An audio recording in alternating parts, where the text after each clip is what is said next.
Hello, everybody. My name is Kyle, and welcome to the Conservative Take. And today we are actually on site, on location in Tampa, Florida, for the Turning Point USA Student Action Summit. That's it right here. And I'm up here on Media Row. And this particular video, I have to apologize in advance. This may not be the best quality in terms of streaming. We're working on that, getting through that. It's the first day. So what I want to do here is talk to you about me being here, what you can expect when you see videos from me, and also from the Conservative Take on the actual website, and also here on Rumble soon to be, and on YouTube. So what I want to do first of all is give you a rundown of what's going on here, who's going to be speaking, what the itinerary is going to be looking like, and then I'm going to share with you some things we have planned in terms of what we're going to do once we're here. And lastly, we'll cover some news that's actually going on. And if you can hear me or there's any problems in the chat, let me know in the comments. If you can't hear me, if it's breaking up, I can maybe adjust that for next time as well. I've been testing this actually set up for the past 24 hours. So I'm excited to be here. My wife and I came down, have a small crew came down. Jackie came down with us, and we are excited. And so what this is this is a Turning Point USA summer conference. It's called Student Action Summit. And the whole purpose of it is to activate kids, youth, to conservatism and get them to take responsibility of their own future. Because right now, my generation, we did our part more or less, and we're trying to pass that on to these kids. And so here, it's really exciting to see just the organization that Turning Point puts in place. I wish I could share with you what's going on here. Behind me, you see a backdrop for something that they have going on here. It's called, I guess, Next. I can't read that. What does it say? I can't read that, but it's one of their youth organization shows that they have. So they've been doing Q&A behind me, and Media Row's all down here. Charlie Kirk right now on the Charlie Kirk show is interviewing. We have our friends from Red Liberty Media here helping out in the area with Rumble, and also as a ambassador to this. I'm not going to call any names out right now, but we are going to introduce some of those people as we go forward. I know Callie Fontanaglia and her husband Joshua will be here. At some point, we will get an interview with them, hopefully, and go from there. So let's just talk about a little bit about who we have lined up on this particular conference. Of course, you know about President Trump will be here, and Don Jr. will be here. Also, looking at the program here, we have Congressman Lauren Boebert, Pastor Mark Burns, a guy that I actually got a chance to meet at the Faith and Liberty Summit in North Carolina, and he's an awesome guy. He's really the ambassador. Drop my thing here, guys. Sorry.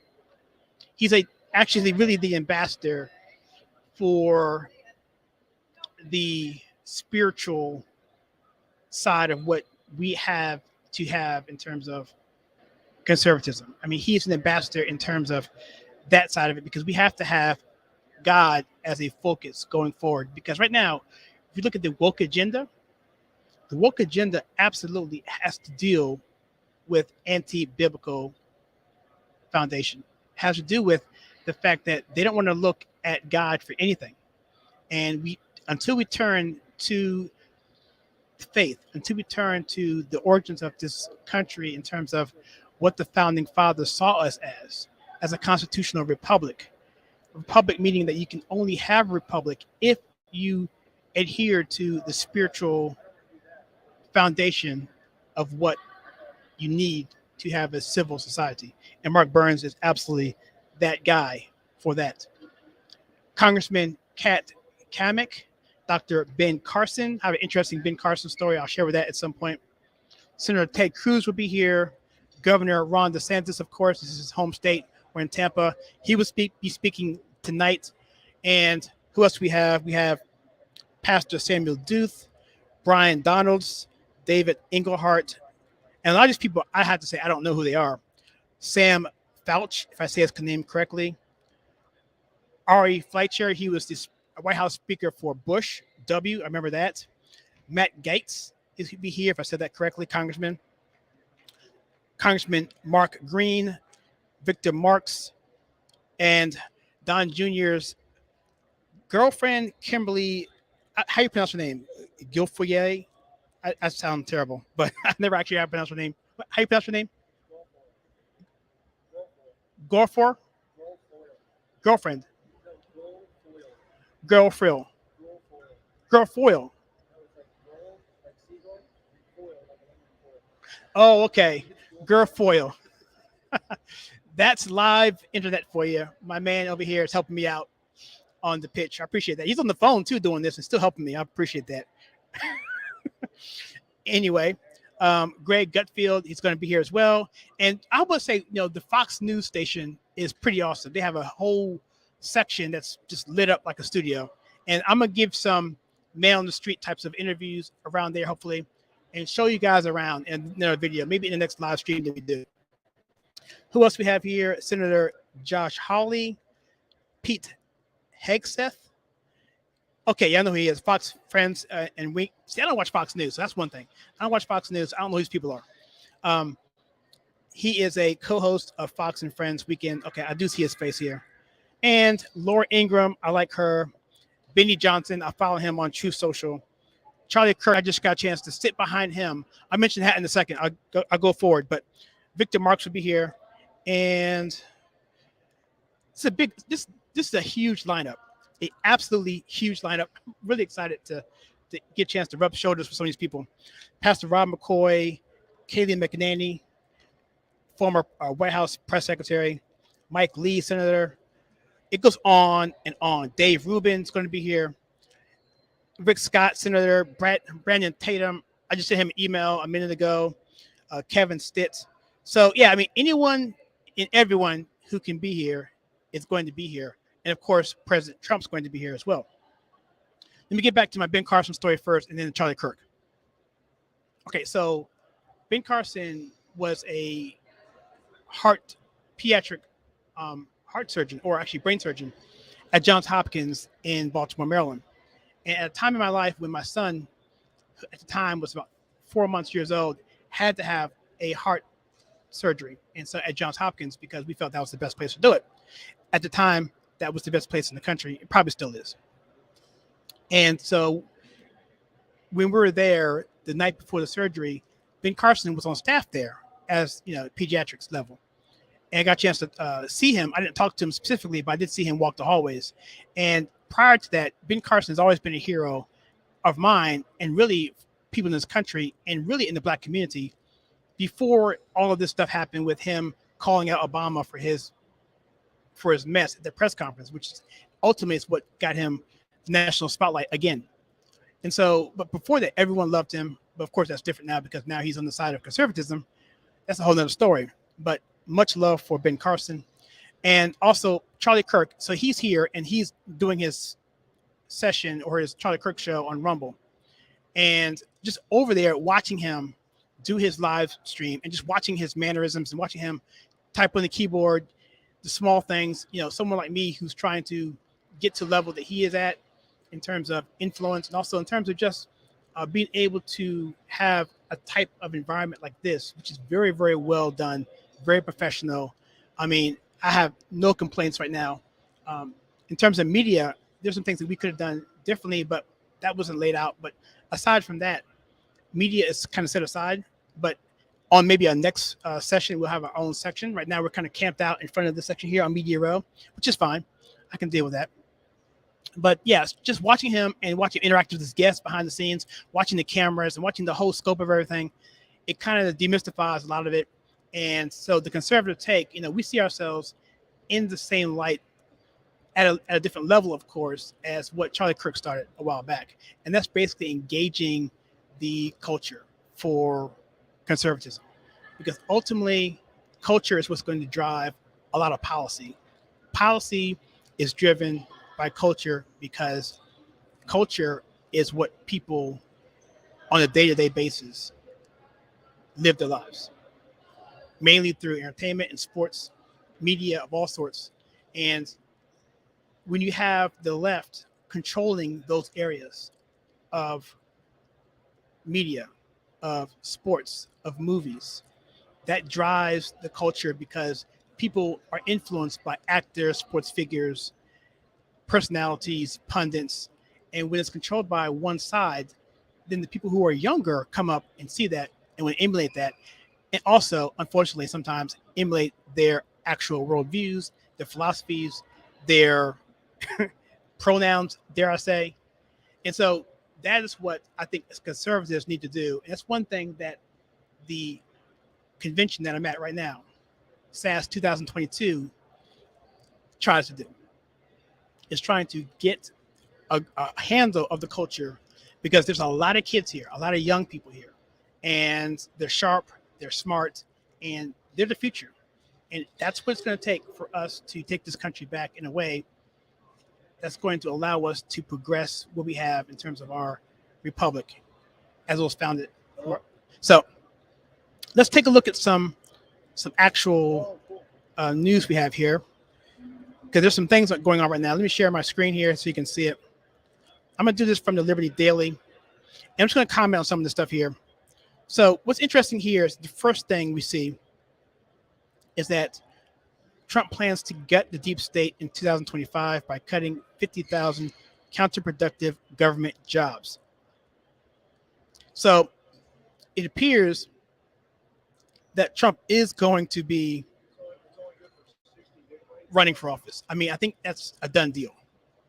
I don't know if he's going to announce it when he speaks tomorrow. That would be cool if he does. I think this would be a good place to do it. With DeSantis being here, some people are thinking that there's some sort of controversy between Trump and DeSantis. And I don't think there really is. Yeah, and there's a reasons why I put out in several videos as to why I think Trump's going to actually announce early. And you can check out that video. I'll leave a link to this when this is all said and done. But the fact that he's making these types of statements or having them be leaked through his campaign or through his organization is really important because he really is going to excite people right now who see what's going on with Joe Biden and this administration and how they're decimating and trampling on the Constitution. And by saying things such as this, I'll put it back on the screen. Trump plans to gut the deep state in 2025, cutting 50,000 counterproductive government jobs. Outside of illegal immigration, I can't think of one thing that people can say. It may be term limits. But outside of term limits and let's say illegal immigration, I can't think of another issue that binds conservatives together like this one. Because we all know departments like education, departments like, let's say, I could dare say a lot of them, I mean, even transportation to a certain extent, do not need to be held at the federal level. And education in particular should not be held at the federal level, especially considering that the quality of education has gone down since that department has even been in place. And I can get on that for a second here as well, but I'm not. I'm going to go on to the next headline I see here. Speculation is confirmed here. DOJ is working on Hunter Biden's plea deal despite millions from China, Russia, Ukraine when dad was vice president. A plea deal. Interesting. So obviously in the news here, we've seen that Hunter Biden has been all over the news. I mean, it's so embarrassing for himself and also the administration that the Babylon Beat had a meme that said, just found an image of Hunter Biden with clothes on and not smoking. You know what I'm talking about. He's personified now in that element, that it's rarer to see him clean cut and sober than it is to see him the other way around. And to have that over and over again, and to see right now that they're looking at potentially having a plea bargain to that is, to me, I don't know what to say about that. But at the end of the day, justice will not be done. That was held up prior to the election. We know about that. And the whole thing was just insane. I mentioned that on other platforms. I won't say it here on YouTube, but I think you know what I'm talking about when I talk about that. So I also heard from a gentleman here, I haven't seen it confirmed yet, but that Steve Bannon was actually found guilty of obstruction of justice, or no, it wasn't that. It was not adhering to the subpoena, which would be contempt, I believe, 2 counts, I believe. And so when I find that, I'll bring that up. Let's see what else we have here. I think we're going to leave it right there for now. We're going to leave it right here for now. And there's no comments here right now. So I'm going to close out this session real quickly just to say, again, my name is Kyle. This is The Conservative Take. We're here live at the Convention Center here in Florida. It's a beautiful day. It's hot. And at the Student Action Summit for Turning Point USA 2022. And we're going to be doing content all weekend. I'm going to do a closeout session when I get back to my room where I have better internet, summarizing the event. And look for this on Truth Social, and look for it on, I'm going to try and get it on Instagram, even though our Instagram got taken from us. We haven't had a chance to put it back up. But mostly on Truth Social, we're going to be putting clips and videos out there. And at some point, we're going to put locals up as well and update that. So if you go to theconservativetake.locals.com, that's theconservativetake.locals.com, and sign up there. It's free. I'll be putting videos and clips up there from the event as well, and what I feel what's going on outside of that. Also, if I find more people, I'm going to actually interview them, and I'll do that in post, and I'll put them up in the next coming days and weeks. All right, so that's my agenda for this particular event, and I look forward to covering this more. And with that, since I don't have any questions, I'm going to drop it here. And I'll see you guys definitely in the afternoon, late, I'd say about 9 o'clock Eastern Standard Time, maybe a little bit later. But probably, again, after the speakers get started, they kick off at about 5 o'clock, I believe. So I'll do another session probably around 6 or 7, around that time frame. And so look out for that, and I'll let you know what's going on. Okay, so with that, everybody, I will see everybody in the next video.